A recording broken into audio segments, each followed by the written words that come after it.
Hey there, friends. Welcome to the Taking Your Next Step podcast from Collegians for Christ. Through each episode, we will journey together focusing on knowing what you believe and why you believe it. If you are eager, like I am, to strengthen your faith and take your next step now by joining us in today's episode. I want to welcome you to our episode of this week's podcast. I'm very excited to introduce to you Anthony Rocco. He'll be a guest speaker for this episode, and he works closely with us at CFC. I've known him for about the past 3 years. He's a student at ECU. God's just doing a great work in his life. He serves on our leadership team. I count him as a close friend and just have the privilege and honor to serve with him and walk alongside him in life and ministry, and wanted to give him the opportunity to share with you a study that he did a week or two ago as he taught our Sunday AM Bible study for the college group. And he's going to share with you a message out of the book of John about knowing God. And so you'll get the opportunity to hear from him now. Thank you, Kyle. Yeah, so my name is Anthony Rocco. I am a college student here at ECU, and I work closely with some of the students at CFC. And it's just such a privilege to be a part of a community like this. So, God has been putting some messages on my heart, and I've had the opportunity to kind of lead a Bible study, as Kyle said, in our Sunday AM service right before that, Sunday school. And, we've been diving into some of the lives of biblical characters, like Peter and Paul we've done so far. Peter's study was titled Fishermen to Fisher of Men, and Paul was kind of more of his encounter on the road to Damascus. And today, for the purposes of this podcast and the study I did last week, we are going to be looking at John the Apostle. So John is someone who lived out what it means to really know God. And that's kind of the question that had sparked this whole thing that made me kind of ruminate and think about, what it means to really know God. And sometimes, when we express that we know him, it can be hard to put it into words, to actually see it in a tangible, real way. So this study is in efforts of doing that, is to put it into a way that maybe we can understand.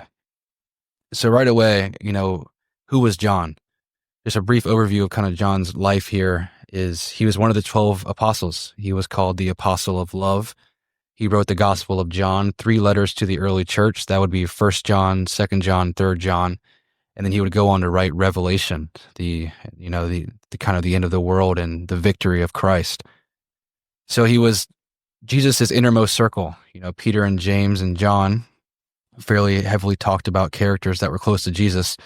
He witnessed the transfiguration that was on the mountain. He sat closest to Jesus at the Last Supper. It says that he, to the right of his bosom, his chest, and he was one of the first to see the tomb after the resurrection. And, John has an amazing transformation because at one point we know that he was, he had a little bit of a temper. He was actually, him and James asked Jesus if they could call down, fire on the village that rejected Jesus. And, they were coined the names, the Sons of Thunder. But over time, as John walked closer with Christ, he began to soften his heart. And we see that a man that goes from really wanting like destruction and kind of a temper, a fiery temper, he goes to spending his life writing, teaching, and trying to live out what he believes love is. And that's exactly what happens. If you know Christ today, you know that he changes us, and it happens just naturally. So our first point is we can learn to know God through obedience. And our key passage, 1 John 2, 3-6 says, "And hereby we do know that we know him, if we keep his commandments.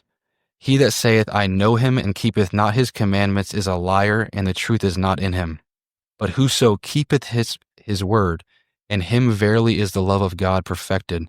Hereby know we that we are in him. He that saith he abideth in him ought himself also to walk, even as he walked."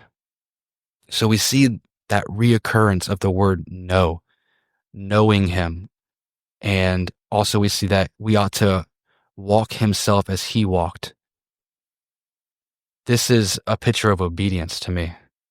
And when I say obedience, it's not just about checking off, a list of rules, right? It's about trust.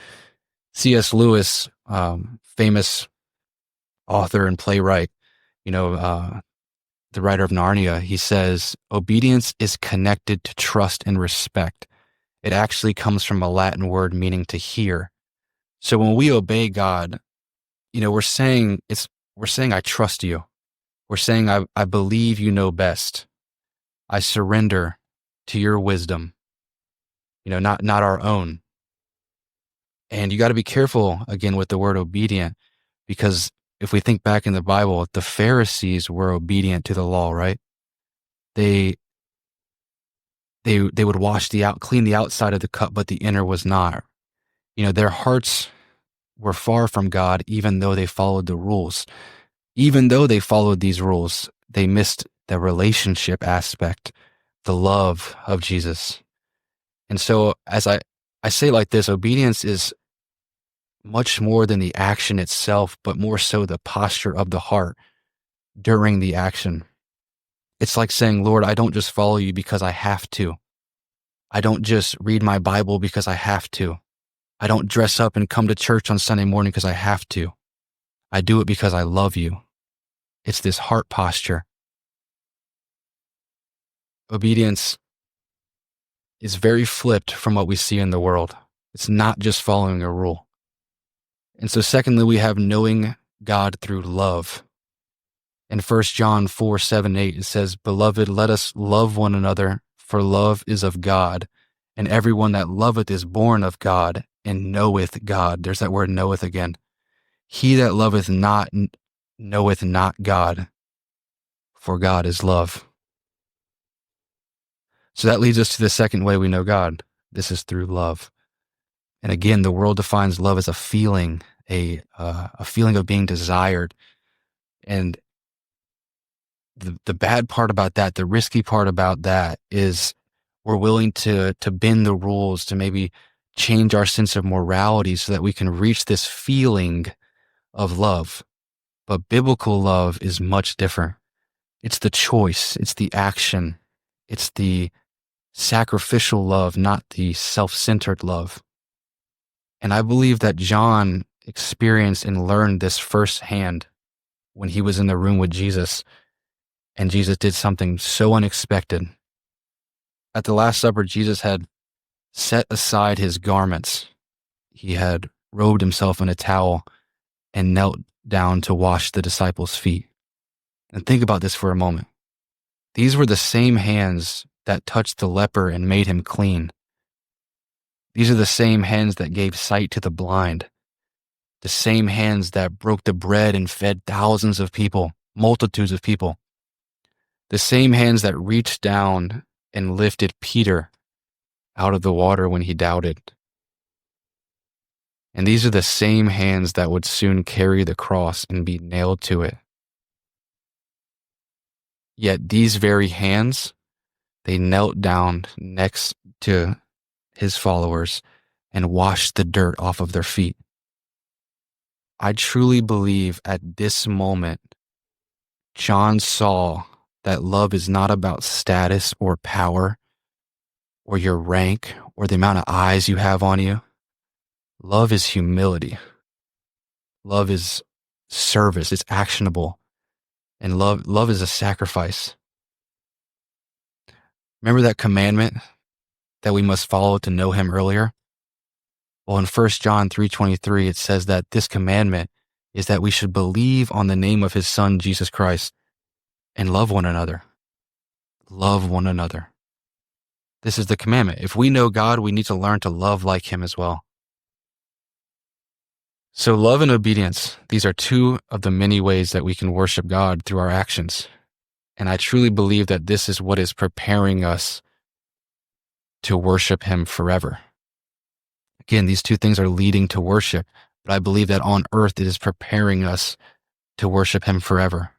And that leads to my next and final point, worshiping God for eternity. So as obedience shows our trust in God and love reflects his heart, right? This naturally leads to our worship. And it's clear that worship is not just singing. Worshiping is our lifestyle. It happens when we leave just as much as when we leave the church doors on Sunday morning. Every act of obedience, every choice to love, every moment that we choose him over this world, I believe that this is worship. There's a story of an older woman, probably in her 80s, and I came across this and it just touched me. Older lady clearly had given her life to God and has been just trying to follow him with everything she has.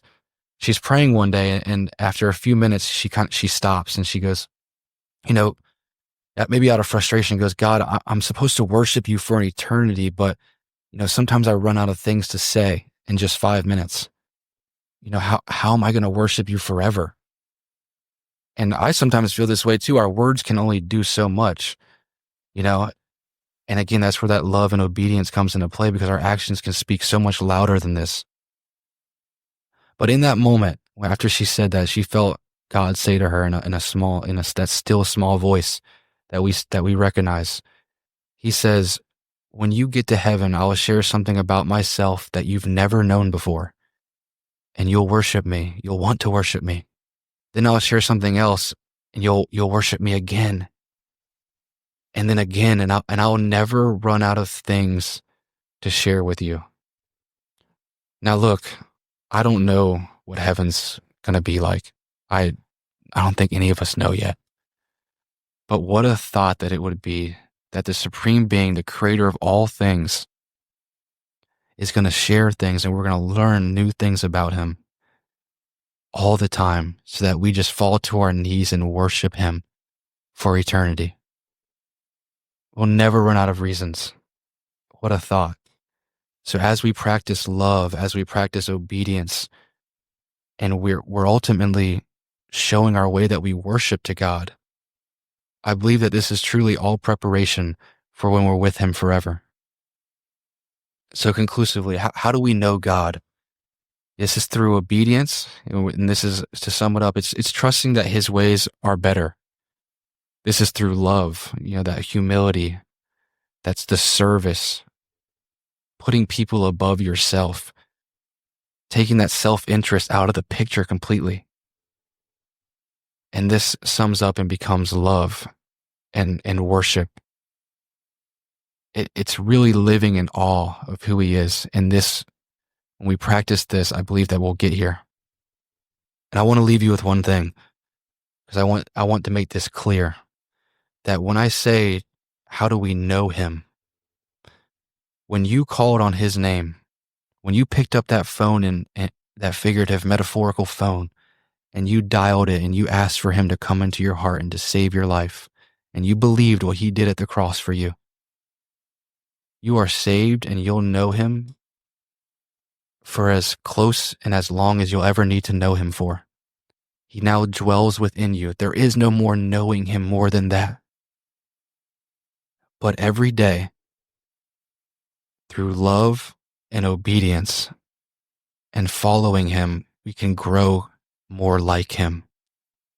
The word is sanctification for it. It's a bigger word. But as he chips away, like a marble statue, as he takes away what he doesn't want from you and creates the new, what a thought that is. What a blessing. So every day I say we strive, and a good starting point is through love and obedience. And let's grow more like him. Thank you for taking the time to listen. If this podcast has been helpful to you, please share it with a friend or subscribe to stay up to date on the latest episodes. You can connect with Collegians for Christ online for more information and resources at cfccampusministry.com.